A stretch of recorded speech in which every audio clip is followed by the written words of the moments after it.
Paano nga ba natin ikakabit itong mga bago nating LED buttons sa ating Alexep Coinboard version 2? Ito ang ating schematic diagram para sa car wash mode. Siyempre, center of the system pa rin ang ating coinboard.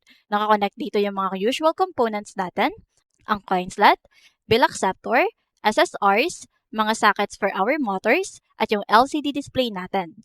Ngayon, para sa mga buttons, same old wiring process pa rin. Pero idadagdag lang natin itong simpleng wiring para umilaw ang ating mga LED. Ganito lang kasimple ang pin mapping niyan.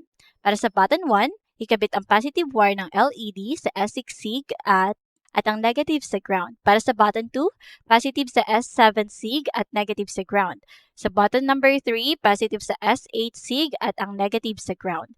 At para sa button number 4, positive naman sa S9 SIG at negative sa ground. At yun lang, ganun lang kadali i-set up itong ating LED features para mas gumanda at maging interactive ang inyong car wash window setup.